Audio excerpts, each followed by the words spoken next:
de lo planteado por la moderadora para ser desarrollado en este evento. Vamos a precisar solamente algunos elementos, ¿no?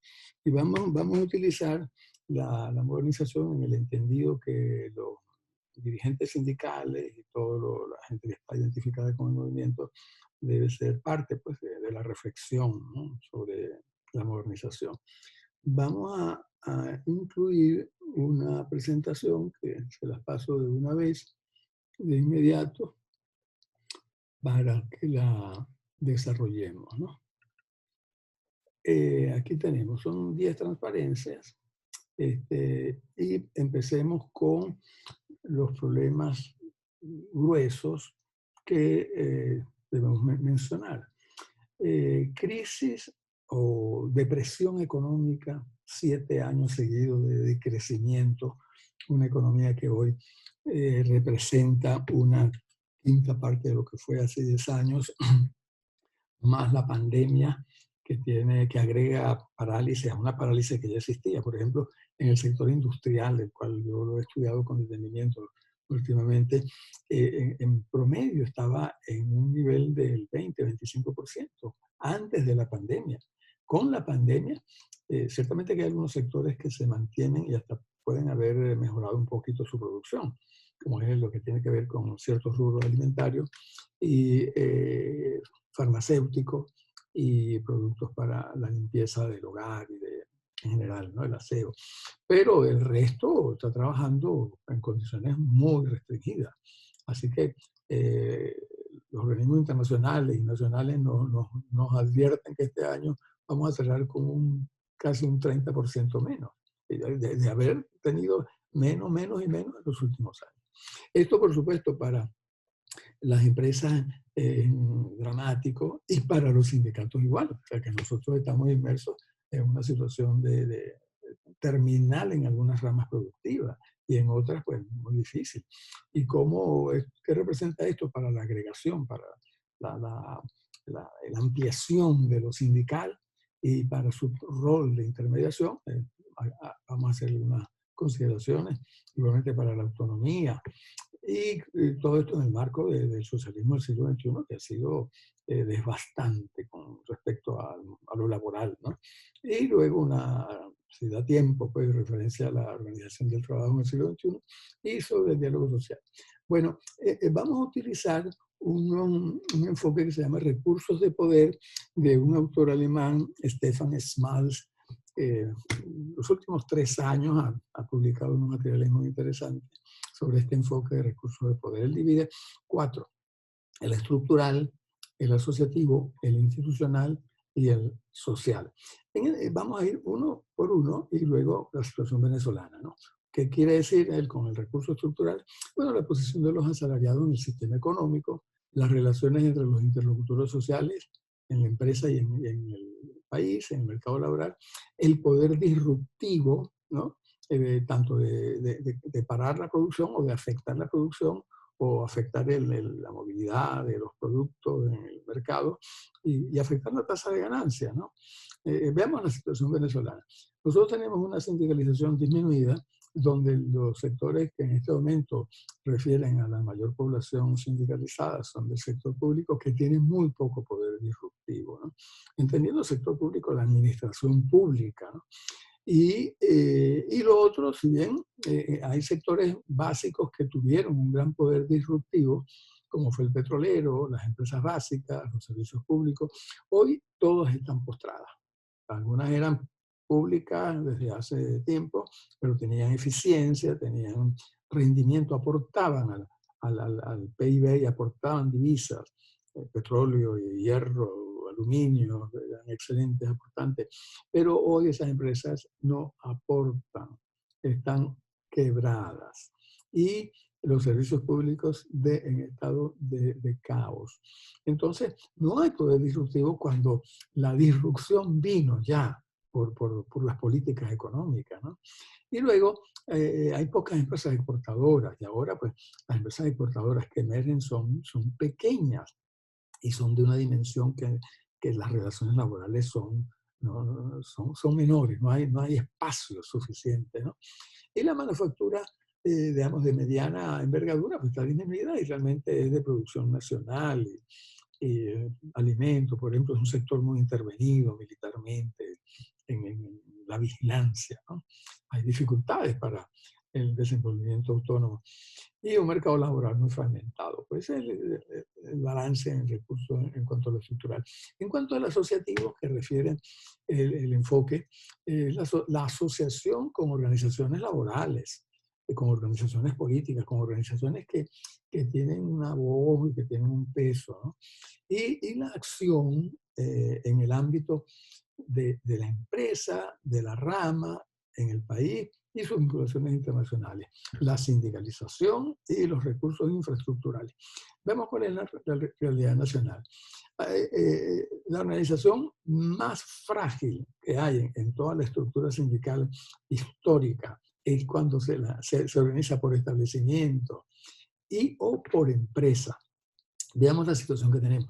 Han cerrado miles de empresas industriales y muchas de esas empresas industriales que han cerrado porque no pueden funcionar, porque no hay rendimiento, porque no hay materia prima, el sindicato se muere con la empresa. ¿Por qué? Porque predominan las empresas. Acabo de hacer un estudio que cubrimos casi 20 empresas y el 75% tenía sindicatos de empresas, muy pocos los de la rama. Solamente había un sindicato de rama en plástico, otro metalúrgica. Una empresa dada cierra, el sindicato mantiene su vida. Pero cuando en este caso cerró General Motors, el sindicato de General Motors murió. Está muerta, parada totalmente la Ford y la Chrysler, y los sindicatos no hacen nada, no existen. Pues. Bueno, entonces, y en el nivel sectorial hay una gran debilidad estructural. Porque no hay, las estructuras que atendían lo sectorial eran las federaciones, y las federaciones han sido muy golpeadas.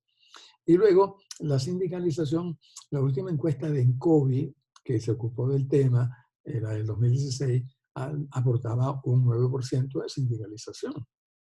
Si bien aportaba un porcentaje entre 20-25% de beneficiarios de convenios colectivos, esa sindicalización de aquel entonces hoy está más baja. ¿Por qué? Bueno, por el cierre de empresas. Y luego la desarticulación. Una evidencia de la desarticulación que es alarmante. En el 2019 hubo conflicto en las 3 empresas caucheras, las 3 empresas que en Venezuela fabrican caucho. Y las 3 tuvieron conflicto. Y a lo largo del año, ninguno de esos sindicatos se integró en su poder asociativo, que en este caso no lo había, para dar respuesta conjunta. El conflicto de Goodyear era uno, el de Pirelli era otro, y el de Firestone Bristol era distinto, ¿no? Ajeno, como si fueran distintos países. Y resulta que era el mismo sector, el mismo estado, la misma ciudad, ¿no? Y eran diferencias que ideológicamente no estaban así tan marcadas. Es la estructura perversa y cómo la administración del trabajo y las empresas hacen juego con esa estructura, le sacan provecho, ¿no? Bueno, y la plataforma reivindicativa, pues los convenios colectivos en este momento, incumplimiento es lo que predomina. Esto plantea una reflexión sobre la plataforma reivindicativa. Ya esa plataforma reivindicativa que se construyó ya no se corresponde con la realidad. Emergen otras grandes necesidades, ¿no? Que la gente tenga, que cobren divisas, que la gente reciba bienes necesarios para alimentarse, se hacen en este momento como muy importante, ¿no? Bueno, el poder institucional, en buena medida, el poder institucional es la resultante del estructural y el asociativo.